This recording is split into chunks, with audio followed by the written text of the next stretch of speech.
Hi, guys. Welcome back to Cupcakes and Protein Shakes. I am your host, Savannah Sharp, and this is my weekly mindset and motivation podcast where I have bikini girls come on and we talk about all things bikini. If you're not already following me on Instagram, go ahead and do that. It is at Savannah Sharp Fitness, and you can subscribe to my channel on YouTube. That is Savannah Sharp Fitness, where I post my vlog and updates about life as a bikini bodybuilder. Today's episode is really fun. I have one of a special guest. She's my teammate. She's also part of Team Elite Physique. She's a fellow amateur competitor. She is Lauren Ansay, and she's going to come on. We're going to talk about her journey. We're going to talk about mindset. We're going to talk about meditation. We're going to talk about scoliosis and posing.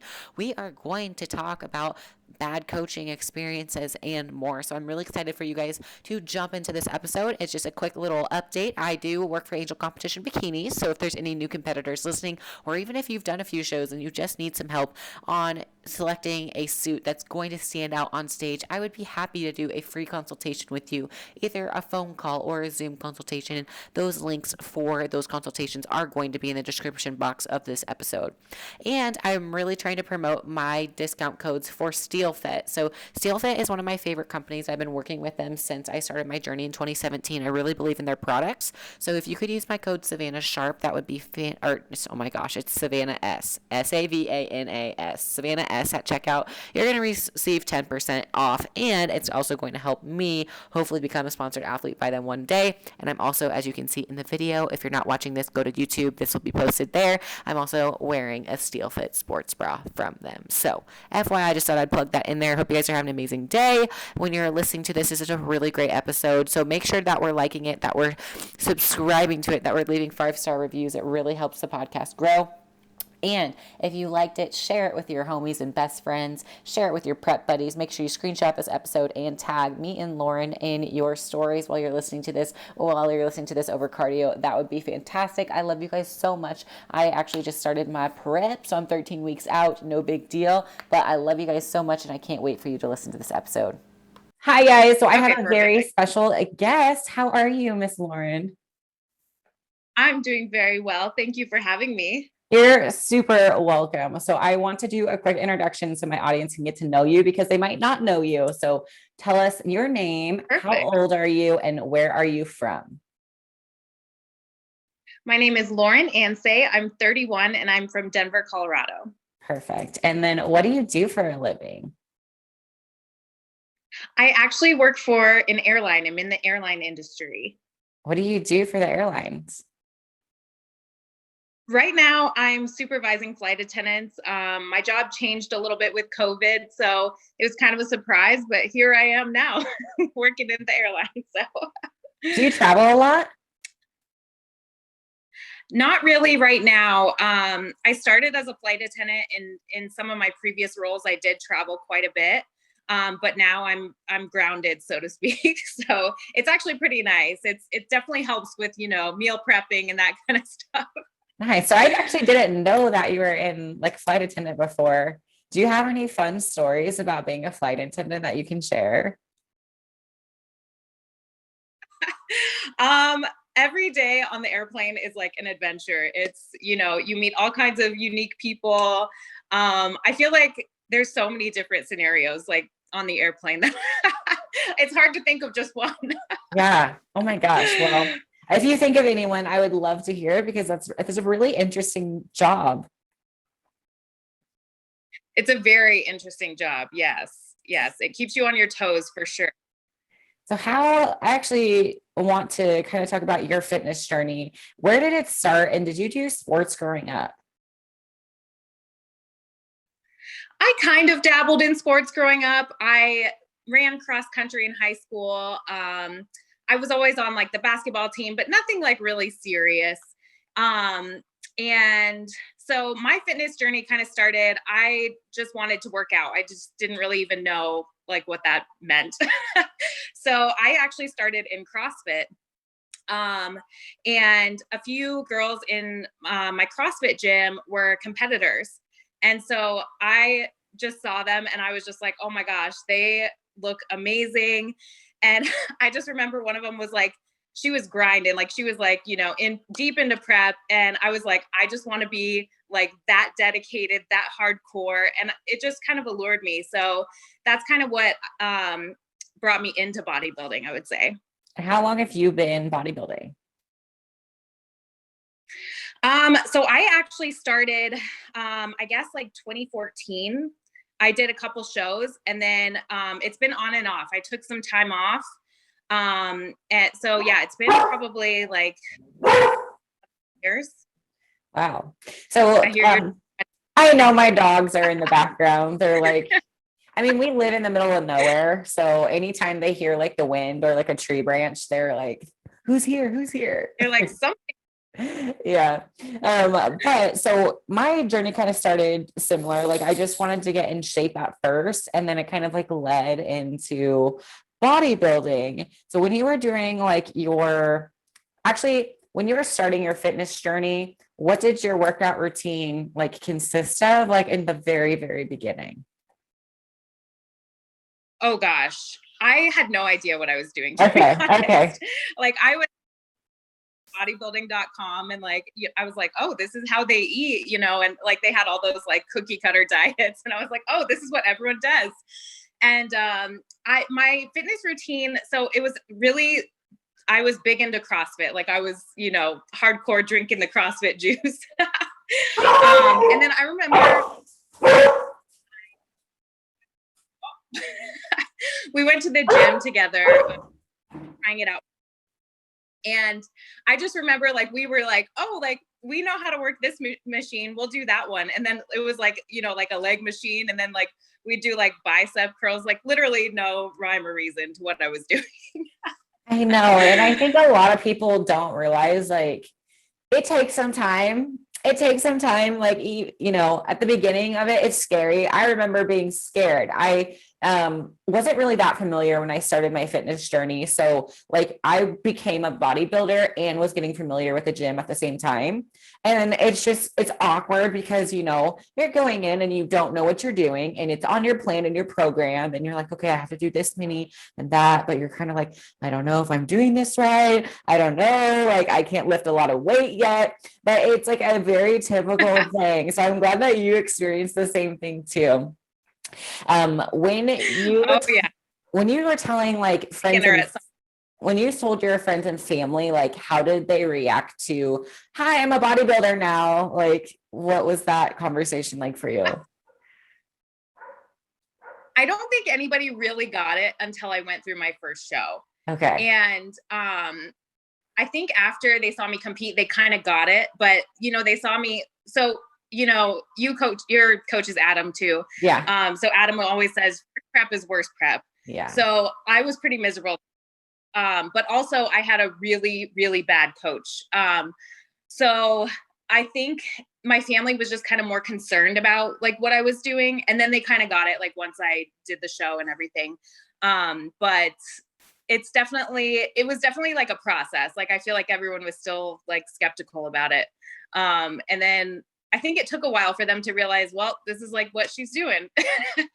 Yeah, it's really awkward when I remember I was so scared to like announce it on social media or tell people about it because I don't know why. I really don't know why. I just didn't know what people like would think, and it really doesn't matter what they think. And I've learned that over years. But at the beginning, you're like, okay, well, like, who do I think I am? I'm just going to like be a bodybuilder. How does this work? So it's hard, definitely to start it. But once you get started, like, I'm like, oh yeah, my meal prep containers, my jug is my purse. That's my accessory. And everyone knows it now. But with your bad coaching experience, do you want to kind of like enlighten us on that, or kind of what happened during that time? Yeah, absolutely. I actually really like talking about this because if it can save anybody, you know, from what I went through, I'm happy to share my experience.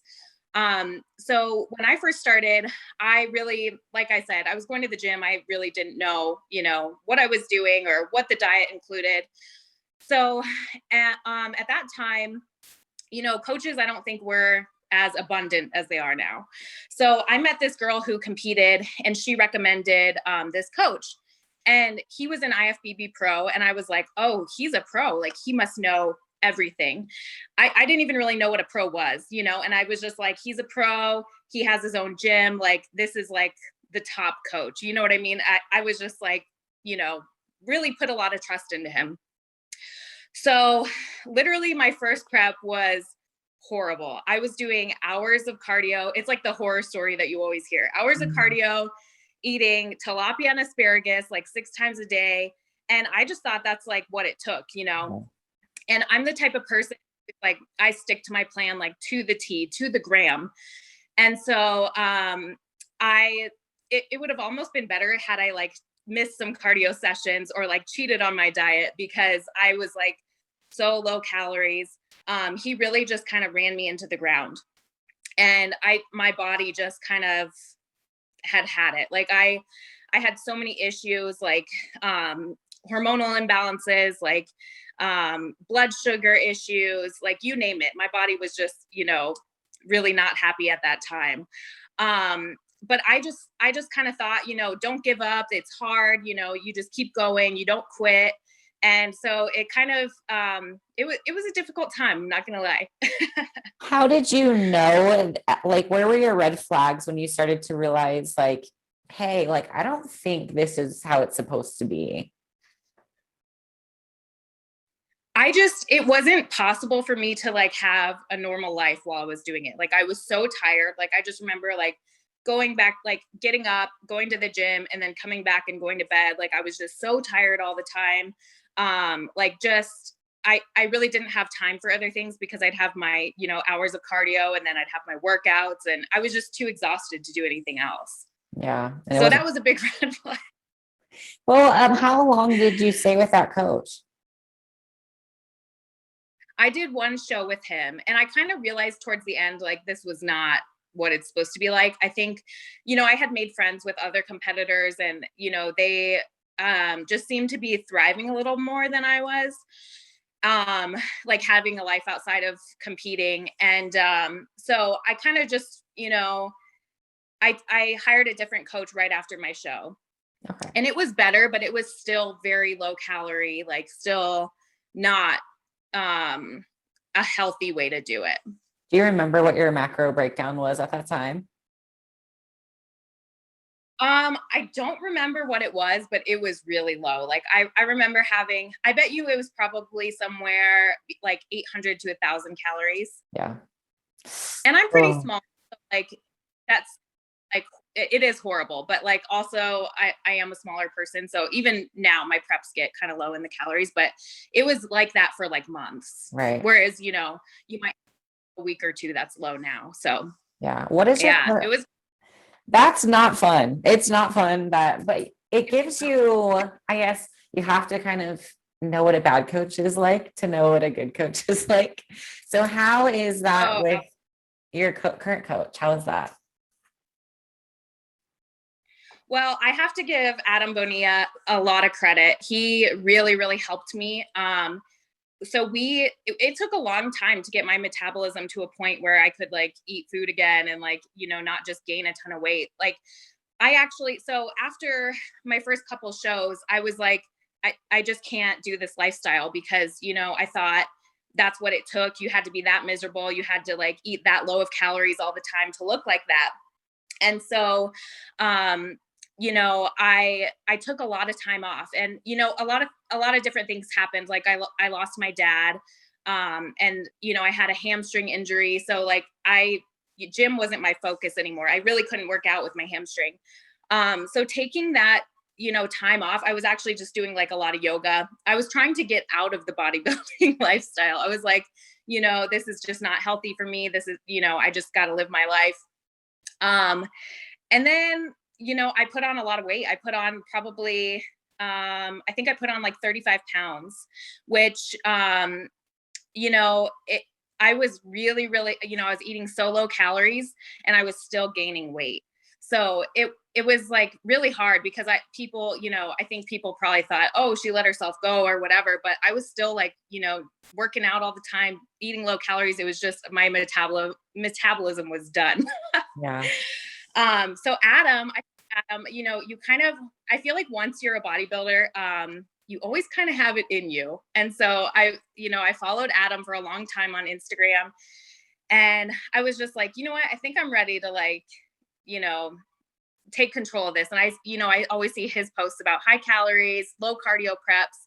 And I was like, I wonder if I could do that, So it took a long time. Like we had to work probably, over a year and a half to get, my metabolism to where it should have been, and to get back to like a lean, stage ready physique.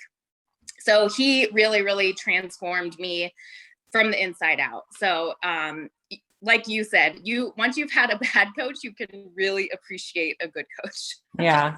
So what are your current preps like? Like, what is a different, like, what is your cardio routine? Maybe, I don't know. Are you in prep right now? Or are you off season? I'm in off season right now. So I competed Okay. last in November. So I'm really just trying to get my calories up, cardio lower right now. But it's like night and day. So I actually switched from Adam. I'm with Tori now on Team Elite Physique, which is to kind of try out different coaches and see the different methods. But right now, very much in off season, still trying to get my calories up, but they're pretty high now. So, going from an 800 calorie prep, on my high days now, I have probably around 3,000 calories. So, wait, hold on. The difference. Hold on. Wait, how many thousand? You said 3,000. How tall are you? Yeah, on my high. That's not every day though. That's not. I know. Well, how tall? Girl, well, this just goes to show different bodies do different things. Because I never got that high. Even on my highest days, no, but really, yeah. I mean, those are my refeed days, like probably once a week. I'm probably more around, like, on my low days, probably like the 2,000 to 2,200 calorie range right now. So which is, I different person than with the low calorie. Right. I'm sure you feel better and you have a lot more energy. Oh yeah. It's like night and day. Perfect. So I know that you talked about some shows. How many shows have you done? I've done 3 shows. So I did the first couple ones, which were like really bad. They weren't bad shows. Like I placed well. I think I placed second at both those shows. So it wasn't bad, but like I did okay, but it was just not a healthy way to get there. Okay. And then in November. Okay. And you said the next show that you're going to be doing, do you know when? I'm thinking fall. I'm still reversing, and bikini has gotten so muscular. I'm like, girl, I know. I don't know why. It's like you try to, it's so funny. Like Issa, right? So the entire year you're like, let's put on lats, let's put on upper body. And then it's just Janet. And it's like, okay, scratch that. Let's get lean. Let's get lean. Let's get lean. And so it's always, a never ending. But I totally think it's really important to just have your best showing and look the best for you, because like you said, they come and go. It's different pros at the top every time, and bikini's so subjective. So it's really just about bringing the best you to stage. But I definitely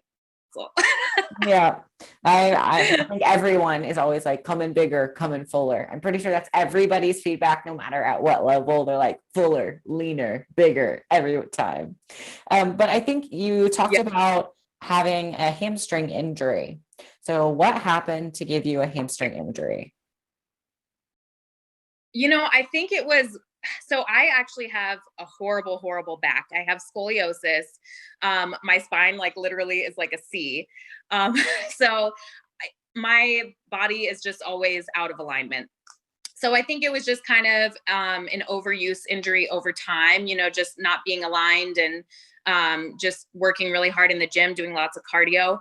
But the moment it broke was in yoga, and it just kind of snapped.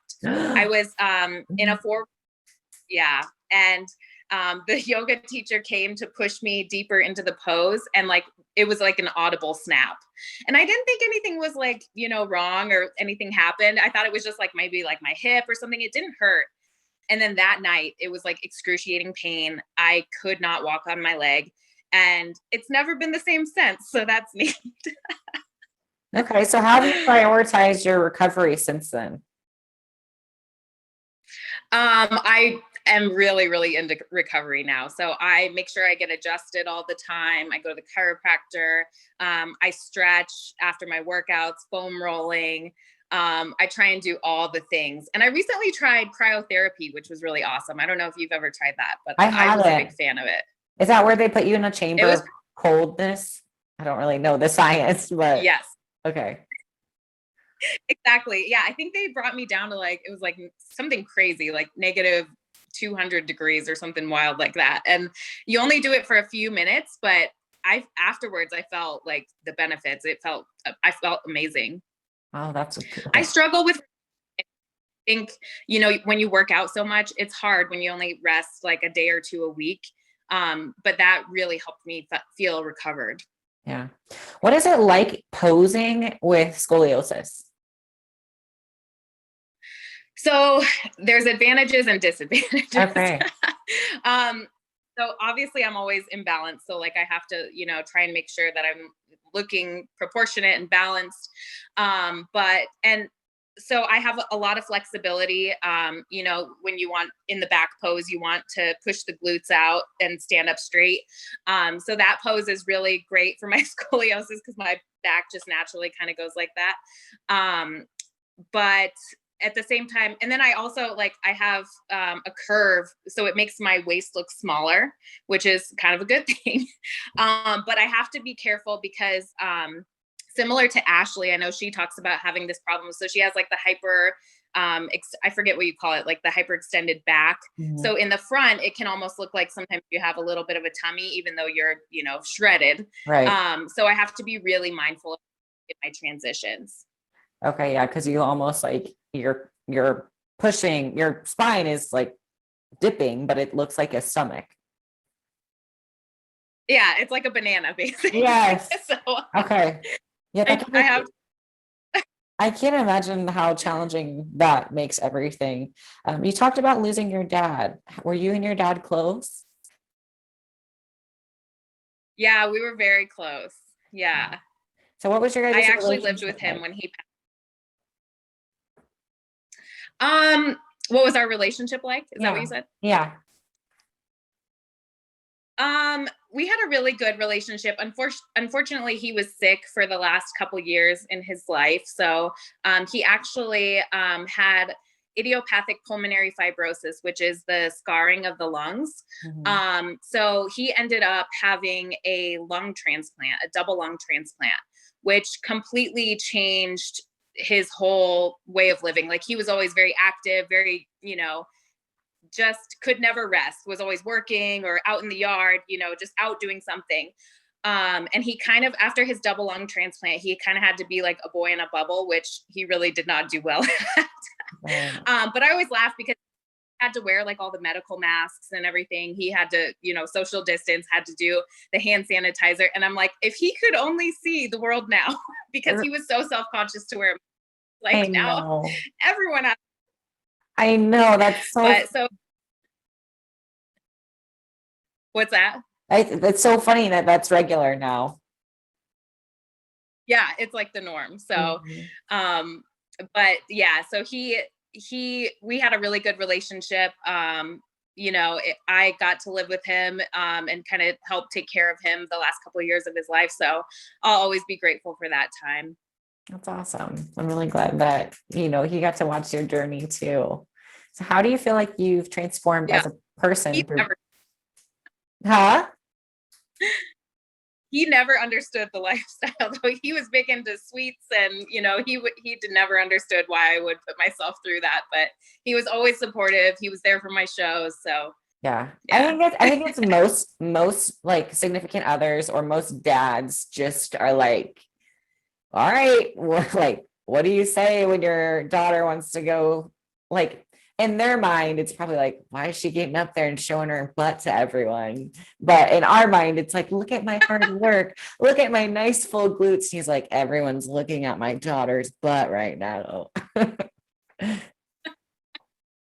think, with the sport in general, kind of stigma that comes along with competing in bikini. Like, I think at first glance, I think a lot of people think like, oh, they're just so vain and they just want to show themselves off in a bikini. And it's like, they have no idea how much hard work goes into it. And like, you see any little improvement and you're like, oh my gosh, like it's working. Like whatever I'm doing is, I'm on the right path. And so I think that's just a stigma with the sport in general. I do too. And then what would you say to people that have no idea about bodybuilding, that think it's unhealthy? Would you how would you go through telling them like, no, it's actually healthy? Well, I mean, it definitely can be unhealthy. I've been through that side of it too. So I would just tell somebody, you just have to be really careful. I would say, think of yourself, can you do this diet for a year or longer? Is it sustainable? But honestly, I think bodybuilding makes me better in all aspects of my life. You have to be an extreme planner. Like you have to be, very disciplined, very regimented. You have to wake up early, sometimes go to the gym. You have to get your cardio done, so I actually think it's really healthy and makes me a better person.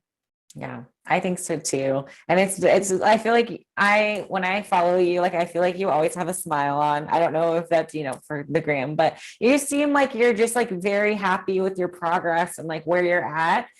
So how is that transition from prep to off season? Did you ever experience post-show blues?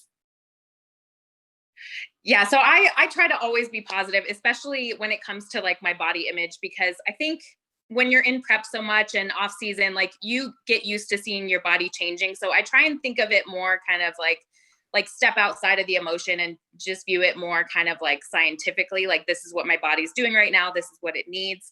But I'm not going to lie. It is difficult. Like right now, I think I'm up, I want to say 8 pounds from my stage weight. And, there's some days that I'm like, okay, I'm looking thick and juicy. And then some days I'm like, oh my God, like my yoga pants are really tight today. So it can definitely mess with you. Yeah, I'm in the same boat. I tried to stay good and I couldn't. I literally couldn't. I tried. I was like, okay, we're going to do this. And I'm like, but I'm only in improvement season and these cookies taste so great. But at that state, I struggle post show. So like my goal this year is to really go for the gold post show and kind of slowly transition to eating different types of foods. So when you are reversing out of a show, are you like going crazy on post show treats, or like what is your post show like? I'm actually like the complete opposite. I'm like terrified to eat anything because I'm like, oh my God, I don't want to rebound. So like, I'm like, after my show this time, all I had was a Halo Top ice cream. And so I went right back into my reverse diet because I was like, and then I can have more leeway in my post-show diet. Like my calories go way up and I can have more like treats and cheats in it, if I stick to it. So yeah. I'm kind of the opposite. I'm like, I don't want to mess this up. But I will say like now that my calories are higher and like I'm kind of out of that, like I'm so out of prep right now that I feel like it's a little harder. I'm like, oh, but this protein bar shouldn't be that bad for me. Like, right. you start to justify it. You're like, it's just a protein bar. Like, but I had 3 of them. So then it was 3 protein bars. it just kind of goes from there. So how do you kind of balance your treat life? So you do cheat meals in your improvement season? Yes. So probably like once a week, but I'm not going to lie. I do struggle with the treat meals as well, because it's like, I don't know.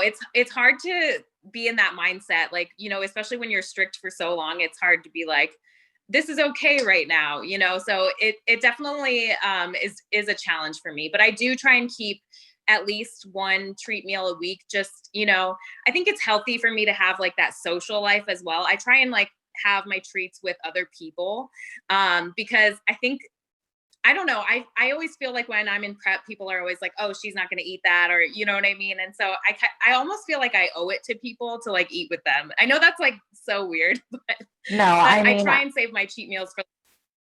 I totally understand that. Like when I can, it's more about.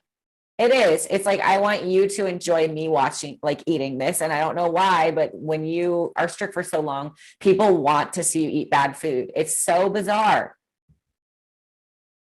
Yes. And I think that's another misconception too, because like people will see such a small facet of what I eat. Like they'll see me pull out one, container with like a salad and chicken and like nothing else. And they're like, oh, she eats like nothing. And Yeah. I'm like, this is like one small my day. Like I Yeah. eat 6 meals, I think it's hard for people like my last treat meal, I think I went out with my mom and, we went and had like personal pizzas and they were like very big. And she was like, do you want a box for that? And I was like, I'm going to eat this entire thing. So I think it's hard. Like people just think we don't eat. Yeah. It's not the case. Like if you are trying to lose weight and you stop eating, you will probably gain weight. You will. Like if Oh yeah. that's a misconception that they're like, it kind of makes sense, right? If you don't know the science, you're like, okay, to be skinnier, I need to not eat or eat less to a point, but you still have to have fuel to like stay muscular and stay full and stay like healthy looking. Otherwise, you're going to look just like a piece of asparagus, just like, just like a little lean. That's not what we want to look like. Absolutely. And that's one thing I think I've learned over the years with competing too. It's like, I always thought like I just had to be like the leanest I could be, like just skinny, like, and fuller physiques are actually rewarded. Like you want to look like you do eat. Yeah, it's you want to look healthy and lean and strong and athletic. And so that comes with your diet and food. So what about your presentation Yeah. and stage look? Do you feel like you've nailed your stage look or are you still trying some things? No, I do not feel like I've nailed it yet. it's Oh, okay. it's so hard because like infrequently that it's really hard to practice. Yeah. So for me, I am like the palest human being. So I feel like the tan is always my struggle. So I've tried like tanning before, like having a nice base. I don't feel like it made any difference. I'm horrible when I sleep with the tan. I always end up with like a handprint or something, like something always goes wrong. But I feel like my last show was like the best my tan has looked. And I did it pretty late at night the night before, and then, got the touch ups the day after. So that worked well for me. But in terms of like hair and makeup and stuff, so actually, I wasn't even planning on competing in November. I was going to do a show that was, I think it was like 5 weeks after that show, but it got canceled due to COVID. So I got thrown into this show. I think I had like 3 weeks to get ready for it. So going from like, what was it, like 8 weeks out to like 3 weeks out, I had to like pull everything together. And I was moving at the time. Like I just had so much new job. Like it was a crazy, crazy time in my life. So I couldn't prioritize it as much as I would have had I not had all that stuff going on. But I had to quick order a suit. Like it's a miracle that my suit came in time. I think it came like the week, like peak week. So I hadn't even practiced in my suit.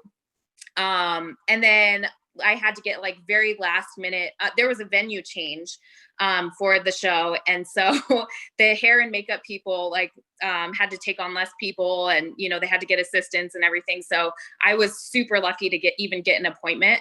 So I would not say like, I was happy to step on stage in November, but I fully knew going into it that it was not going to be my best look. It was not going to be my best showing, but I was just happy to get on stage and get the experience. So I actually am a makeup artist. I've always done makeup. But I've never done my own for stage. And I think I'm going to try it one of these days. I think you should. You know how much money you would save over the long run too? Yes, girl, it is expensive. So expensive. And hair and it's so expensive. So I think I'm going to try dabbling in it because, I always get compliments on my makeup. I know stage makeup is like a different thing, but I think I could pull it off. Yeah, for sure. It's just a little bit of dark foundation and then just like a little dramatic. Yes. Lots of sparkles. like what they were using and stuff, my last one. So I could, see what colors they used on me. And so now I feel like I could do it. I just have to get a foundation. The hardest part I feel like is the foundation. Yeah, because sometimes I've seen some weird foundations on stage. Like, I'm like, oh my Yeah. gosh, like literal orange, not a skin tone orange, not like a brownie, but like it would look like it was like orange. I'm like, oh geez. Okay, well, good luck. Yeah. It's hard. It's hard to match that color because it is dark. It is dark. You think you're prepared for that spray tan. If you never got a spray tan for stage before, let me tell you, it is an unnatural color. It's dark. It's like leather. Yes. You become the race of the bodybuilder. There's no humans that are that color. Yes. You are a actual bronze trophy at that point. You are. So and it's so funny because I get questions when I compete about the tan. And people are like, do you know, like, you look better pale? And I'm like, yeah, I'm not walking around like my life wearing this tan. Like, you have to do it for the stage lights. Otherwise you'll be washed out. You want your muscles to pop. And people just are like, that's probably the most questions I get is on the tan. Yeah. So do you want to, so I'll tell y'all, if you don't know, the stage tan is specifically for the stage because of the lights.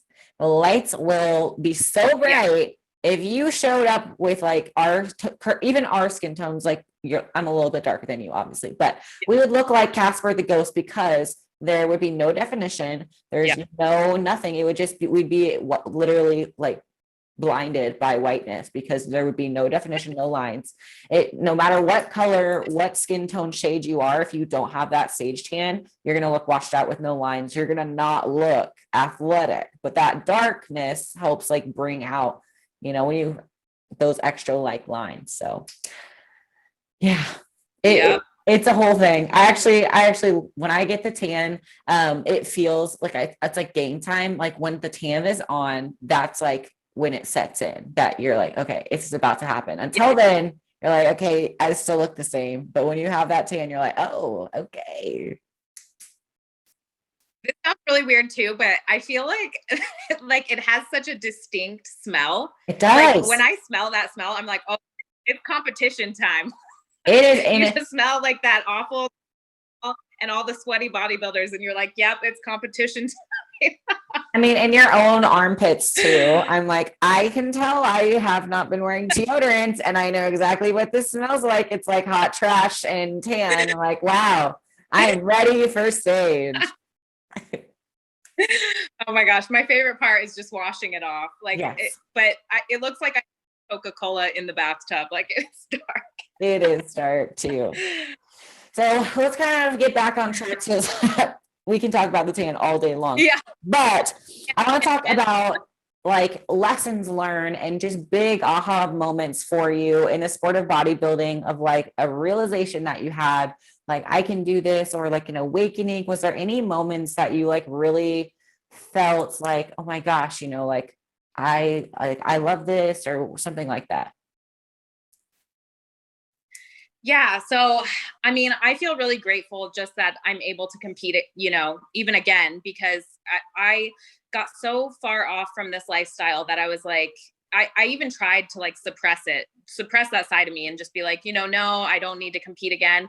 But like I said before, like it just truly makes me a better person. Like it's what I'm happy doing. And I think that was hard for like other people to understand too, like that I'm not like, even though like I might be miserable, a couple days because I'm hungry or whatever, this is like what I'm happy doing. It makes you happy. It's like a goal. And I'm such a goal oriented person that I feel like, if I can compete in a bikini on stage and, I'm one of those people who I'm not genetically gifted. I have struggled with my weight since I was a little kid, and so for me to be able to do that, it's like, I can do anything. Mm-hmm.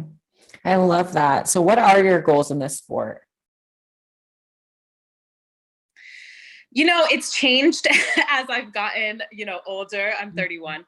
But, I think just living a healthy lifestyle is like number one for me. I think one of the things I learned with Team Elite Physique is like, this is a lifestyle. It's not like you're in season and then it's done. You know, it's like you can pretty much maintain a look that's very close to stage. You know, you can be fit year round. I think that was a big aha moment for me. I would like to compete at the national level. But you know, it's changed because I felt like I was just so grateful to get on stage again. And I was like, I did this transformation, but now I kind of feel like I'm more in the game again. Like I want to be competitive. Like I want to compete at the national level and, you know, do well. So I would love to be a pro one day. I know I'm not the most genetically gifted person. So I think it'd be, you know, it's a challenge for everybody to go pro. So I think it'd be a challenge, but you know, I'm here for it. I'm here for it too. I would love to see you on the national stage. I think you would do well, especially with your positive attitude. Like you could just help inspire so many other people as well. Oh, thanks, girl. I think the Yeah. same about you. I love watching your stage day. I'm just like, yes, she is working it. She looks so good. I try. I mean, like it's been hard because like you said, so as I've gotten older, I'm 25, but I feel like I'm an old woman. I swear to you, I feel like I'm 65 sometimes. But it's just because like bodybuilding time makes you age. I don't know why faster because like the discipline and stuff that you learn in a prep, it ages you for some reason. I just feel like very wise after each prep. I don't know if you feel the same. Yeah. Yeah. Like it's, yes. I always say it's kind of because like whenever you're so disciplined, you're so in the zone and then you come out of it and like you taste food again. And it's like, just like the most beautiful feeling. And like, it's almost like a religious experience. Like, it's just so like you're so disciplined and so honed in on this goal for so long that you come out of it and you're just like, wow, I did that. Yeah. And I think you're right about the aging thing too, because it's like we view our lives now in like, oh, this is my 16-week prep. This is my 3-month off season, you know, so it kind of makes it go quicker, I feel. Yeah. Once I started doing things in terms of weeks out, like the normal person doesn't know how many weeks out, but once when you start prepping, you realize like, okay, 20 weeks is not a long time. It's going to go by like that. Oh, and you're like, yeah. I went from this to that. That was so fast. And it just in a blink of an eye, you're on stage and you're like, where did 20 weeks go? It's like half a year. So I think that's one thing that is different, like in bodybuilder minds, because we think in terms of like, not only is what I'm doing today going to affect me today, but like how this can affect my physique, like next year and the year after. Yep.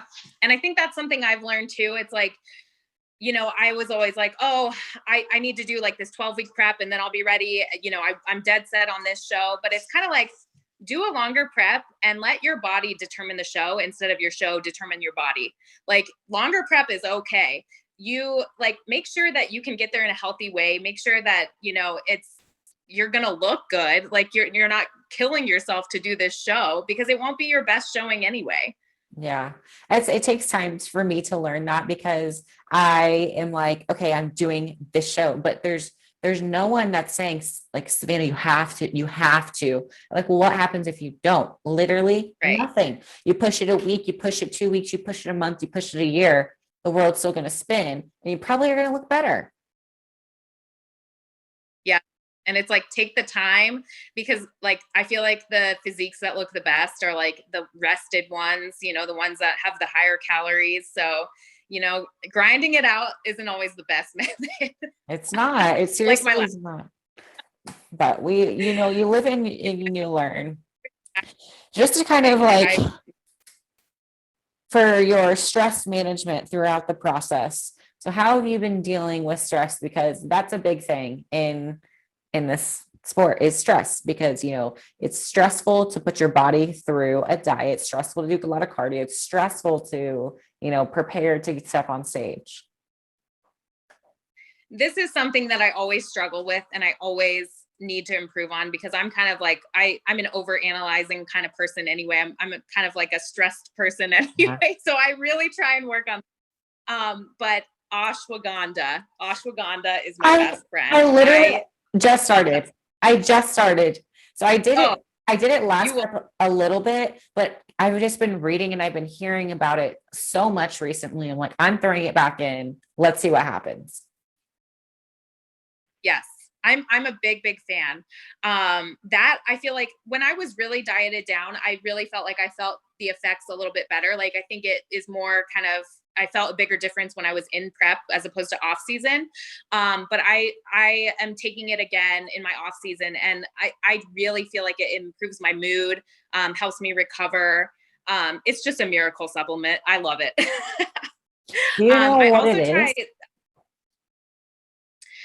So it's an Ayurvedic supplement.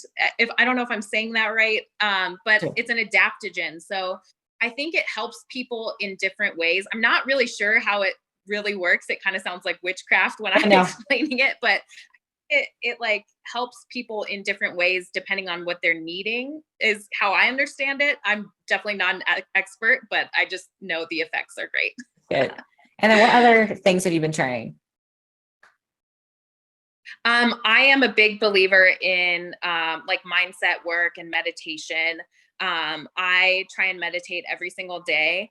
That's something that really helps me. And I notice when I don't do it, my mind goes a little off track. So I definitely try and keep that in my routine. Stretching is always really good. I always feel like a little lift after I stretch. I feel a little less stressed. So that's like a mini little stress relief. I try and do massages here and there, but not as frequently as I'd like. Right. But yeah, I definitely, that's something that I've been really trying to work on lately too, is, stress management and that kind of thing. I've been trying to Sleep get always helps. I've been trying to get into meditating. So what is working for you? Because my mind does not meditate. Now I'm going to try, but I just haven't gotten successful. I just can't turn it off because I'll be laying there like, and then it's like, okay, I got to do dishes. I got to do laundry. I got to do this. I got to do that. And it's just hard for me to like really like focus. So how do you do your meditation sessions? So I have an app called Insight Timer, and I'm like you, like I can't just sit Okay. there. I have to have a guide meditation. Like I really like the visualization meditations that kind of walk you through a little journey. I just put my AirPods in, and then start small. Start with maybe like a 2-minute meditation, and then work your way up to a 10-minute, and then 20. So I'll even do it sometimes like right as I'm going to bed. I'll just put my headphones in and then fall asleep listening to a meditation. So you definitely have to start small. Yeah. Cause I tried to just like sit in a corner in my house and be like, okay, this is my like happy time. And I'm like, this is not working. I need some help. So I think that's a great advice too. So I'm going to try to do some of meditation work and I'll try to get that app and see, I'll let you know if it helps me. Yes, absolutely. Another thing that helps me too is like going to the same place every time. Like have a designated meditation spot Okay. where you're not distracted. You don't have it, like me, I have the dog always around and that kind of thing, but just kind of remove yourself from any distractions. Okay. And then finally, can you, if someone is wanting to start a fitness journey or wanting to compete, what are you going to tell this person? Um, I say go for it. I am always very supportive of people on their fitness journeys. It's really changed my life for the better, like I said, and it makes me a better person. So I'm always absolutely so supportive of anybody who wants to do a fitness journey. What I will say is do your research. Definitely don't just go with any coach because they're a pro. Do your research. Make sure that it is a health and fitness journey and that you are helping that the inside out. So that's what I would tell people. Well, good. So I think that's a great stopping point for us. Like we covered so many different Yes, topics and I'm literally so excited that I got you on here. So I'm finally, I know, like, and it was great to talk to you too, because like, it's hard when you're on a big team, you don't really get to talk to like your teammates on, cause we're all online. So it's nice to like touch base. So nice. And I always love watching you. And like, I feel like I've learned so much from you, and like, just little things you'll put on your story. I'm like, oh, I'm going to try that. So I love following you. Oh, thank you. And where can my listeners follow you? On Instagram, I'm at Lansazler. Thank you guys for listening to today's episode. I love you guys so much and have an amazing week.